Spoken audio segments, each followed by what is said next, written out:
मैं आप सभी को प्रणाम करती हूँ। पिछले 3 महीने से जारी कोरोना के प्रकोप से सारा विश्व बेहाल है। ऐसे में मैं आपको उस महाविज्ञान से जोड़ना चाहती हूँ जिसे विश्व योग के नाम से जानता है।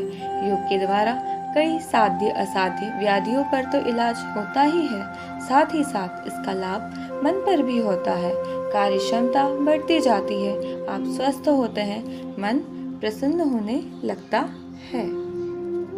अगर बात की जाए योग के इतिहास की, तो योग का इतिहास अत्यंत प्राचीन है और इसकी उत्पत्ति हजारों वर्ष पहले की मानी जाती है।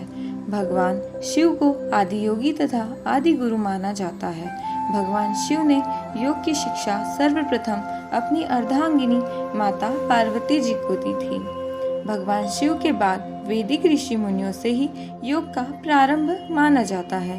बाद में श्री कृष्ण, महावीर एवं बुद्ध ने इसे अपनी तरह से विस्तार दिया। श्री कृष्ण जी ने भगवत गीता में भी योग के महत्व को समझाया है और कहा है, योगः कर्मसु कौशलम, अर्थात अपने कर्मों में कुशलता लाना ही योग है। इसके पश्चात महर्षि पतंजलि जी ने इसे सुव्यवस्थित रूप प्रदान किया। उन्होंने योग में सफलता पाने के लिए अष्टांग योग बताया, जिसमें उन्होंने 8 अंग बताए हैं, जो है यम, नियम, आसन, प्राणायाम, प्रत्याहार, धारणा, ध्यान और समाधि। पतंजलि जी ने योग के विषय में कहा है, योगश्चित्त वृत्ति निरोध, अर्थात चित्त की वृत्तियों का निरोध करना या चित्त की वृत्तियों पर अनुशासन करना ही योग है।